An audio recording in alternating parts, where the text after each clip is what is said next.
سب اس سے حقارت بھرا سلوک کرنے لگے۔ بچوں، ایک دن یہ بدصورت بچہ چیخ پڑا کہ کوئی مجھ سے پیار نہیں کرتا، میں کہیں بہت دور چلا جاؤں گا۔ پھر وہ علاقہ چھوڑ کر چل پڑا۔ بچوں، ایک طویل سفر کے بعد یہ بدصورت بچہ ایک دلدل میں جا پہنچا جہاں بہت سے خشکی میں رہنے والے ہنس رہے تھے۔ بدصورت بچہ ایک دلدل میں جا پہنچا جہاں بہت سے خشکی میں رہنے والے ہنس رہتے تھے۔ یہ راج ہنس اس سے بولے کہ اس کے باوجود کہ تم بدصورت ہو لیکن تم ہمارے ساتھ رہ سکتے ہو۔ اس طرح یہ بدصورت مسکین اور بیچارہ بچہ 2 دن تک اس کے ساتھ رہا۔ تیسرے دن صبح جب اٹھا تو ایک ناگہانی آفتن آن پڑی۔ بچوں، اس بدصورت بطخ نے فائر کی آواز بالکل اپنے قریب ہی سنی، جس کے بعد کتوں کے بھونکنے کی بھی آوازیں آنے لگیں۔ یہ شکاری تھے جو ہنس کا شکار کرنے آئے تھے۔ اس وجہ سے ہنس بدصورت بطخ سے چیخ چیخ کر کہنے لگا، یہاں سے دور بھاگ جاؤ۔ اب تو اس بدصورت بطخ کا جسم کانپنے لگ گیا اور وہ درختوں میں چھپتا چھپاتا ایک محفوظ جگہ کی تلاش میں نکل پڑا۔ بچوں، اب کی بار وہ ایک بوڑھی عورت کے گھر چلا گیا جس نے اسے اپنے گھر رکھ لیا۔ اس کے گھر میں پہلے بھی دوسرے جانور، بلی اور مرغی رہتے تھے۔ اس بڑھیا نے اس بدصورت بطخ سے پوچھا کہ تم بہت موٹے تازے ہو، کیا تم انڈے بھی دے سکتے ہو؟ اس بیچاری بطخ نے افسردہ ہوتے ہوئے کہا، نہیں، میں انڈا نہیں دے سکتا۔ بچوں، جب اس بوڑھی عورت کو پتہ چلا کہ اس چھوٹی بطخ کا کوئی فائدہ نہیں تو وہ بہت زیادہ غصے میں آ گئی اور کہنے لگی، تو ایک بے فائدہ اور فضول مخلوق ہے، تیرا کیا خیال ہے میں تجھے مفت میں بغیر کسی مطلب کھلاتی رہوں گی؟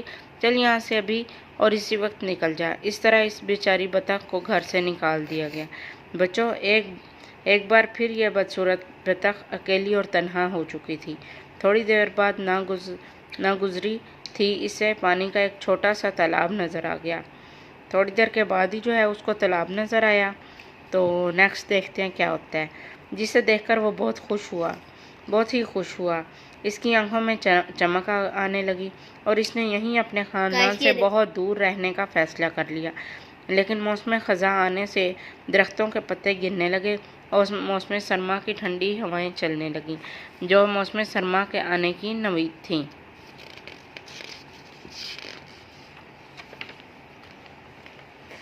بچوں، جلد ہی موسم سرما بھی آ گیا جہاں کہ اس کے آنے کی توقع تھی۔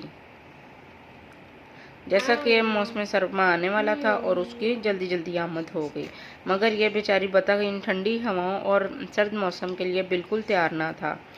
بعض دفعہ وہ درختوں کے پاس بیٹھا ہوتا تو اسے فضا سے کئی دفعہ خوبصورت پرندے اڑتے دکھائی دیتے تو دل میں سوچنے لگا، یہ تو بہت ہی خوبصورت ہیں، کاش میں بھی ان جیسا خوبصورت ہوتا۔ بچوں، اس دوران سخت سردی پڑی اور اس بیچارے بطخ کو یہ سخت سرد موسم برداشت کرنا پڑا، لیکن وہ ہمیشہ ان خوبصورت پرندوں کو فضاؤں میں اٹھتے ہوئے دیکھتا اور سوچتا رہتا۔ ایک دن جب میں صبح سورج طلوع ہوا اور ان کی گرم کرنوں نے ان کے پروں کو گرم کرنا شروع کیا تو اسے اندازہ ہوا کہ اب موسم بہار آنے والا ہے۔ یہ سوچ کر اس کا دل موسم بہار کے لیے مچلنے لگ گیا۔ بچوں، ہر گزرتے دن کے ساتھ سورج زیادہ گرم ہونے لگا۔ اب اس بدصورت بطخ کو محسوس ہونے لگا کہ وہ ایک طاقتور جوان بطخ ہے۔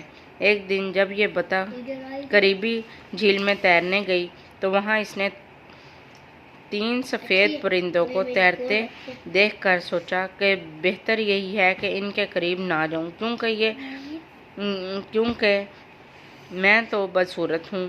اور پھر یہی سوچ کر وہ سر جھکائے شرمندگی سے تنہا تیرتا رہا۔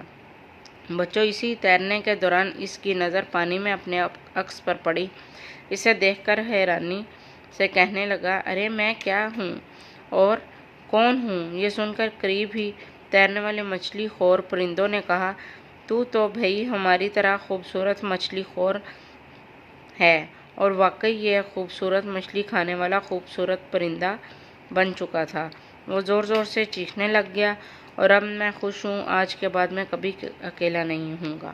جی تو سمجھ آئی اسٹوری کی؟ یس اسٹوری اچھی تھی؟ اسٹوری اچھی تھی؟ یس مما، انجوائے کیا اسٹوری کو؟ یس مما۔ نیکسٹ اسٹوری سنیں گے کسی دن؟ نہیں ابھی، تھوڑی دیر میں انشاءاللہ نیکسٹ اچھی اسٹوری ہم کل سنیں گے۔ تھوڑی سی بریک بعد کل انشاءاللہ ایک اور اسٹوری سنیں گے، تب تک فی امان اللہ۔ فی امان اللہ۔ گائز اگر آپ کو میری مما کی ویڈیو اچھی لگی تو آپ اسے لائک ضرور کیجیے گا۔ اسٹوری بک کی ویڈیو آپ کو شاید اچھی لگی ہو، کمنٹ ضرور اور یہ کیجیے گا۔ ضرور سے رات کو آپ سو سکتے ہو۔